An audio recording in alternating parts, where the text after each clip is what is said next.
Question says, with regards to someone who is clinically dead or brain dead, and the person remains upon the machine. What do the ulama say, and what is the ruling on this?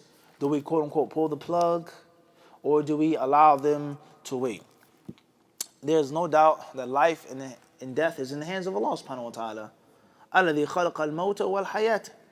Allah created death and life. هُوَ يُحْيِي وَيُمِيتُ. Allah gives life and He causes death. He takes that life.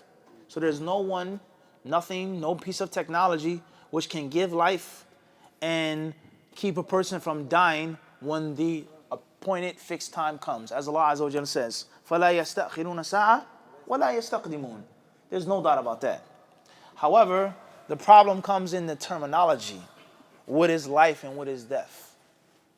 That's the terminology, the problem.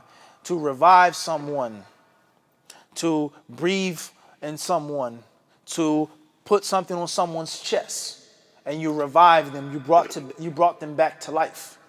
The problem doesn't lie in the concept. The problem lies in the wording that's been used. The person that you use CPR on did not die.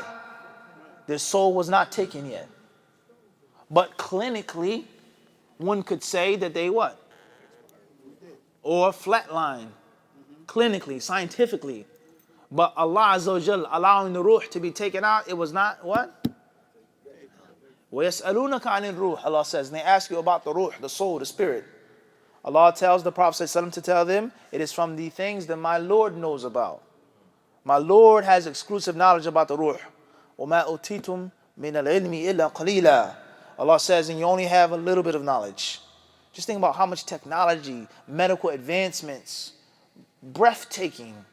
And Allah says that you only have a little bit of ilm. So the ruh is something that only Allah Azza wa Jal totally knows about. And totally encompasses knowledge of the ruh. Clinically, scientifically, this person is dead. But in the hands of Allah Azza wa Jal, the ruh has not been what? Taken out yet. Everybody understand this? With regards to life or death. Everybody clear on this or not? Reviving someone, so on and so forth. So with this being said, what is meant by someone being clinically dead or brain dead? What does that mean? That their senses have totally run flat? Or there's actual death and expiration, and the body cannot function and it will die because of the machine? Can the machine keep the ruh inside of the body? Or is the machine similar to some type of medicine or treatment or cure to keep the machine, the body what? Actually running and existing. There's a huge difference between the two scenarios. There's a what? A huge difference. So we pull the plug and then it's total what? Death. We keep it plugged up and there's some type of? On life. Some type of life. Everybody understand this? Even if the brain seems to be clinically what? Dead.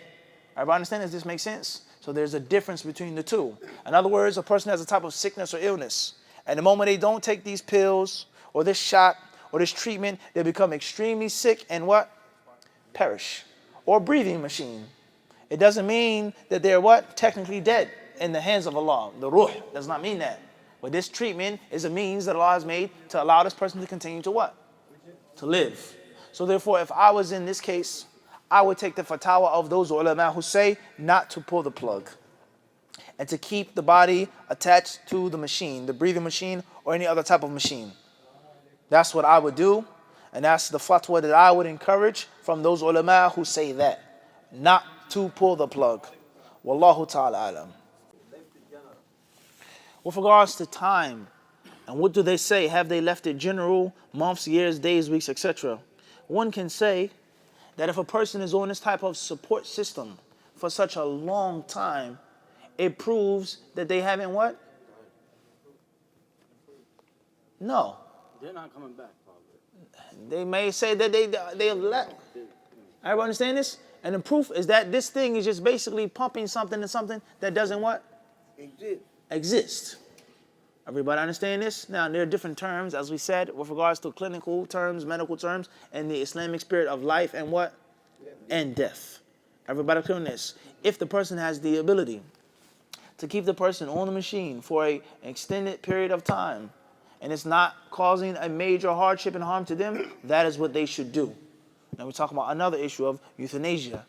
taking someone's life that has no purpose to exist but pain and suffering, physical, financial, mental, and the list goes on. Muslims, we don't do this. There's no mercy killing in Islam. There's no what? There's no mercy killing in Islam. Whether it is someone that's actually alive or someone who's clinically what? Dead. Wallahu alam. هذا الذي يظهر. Wallahu alam.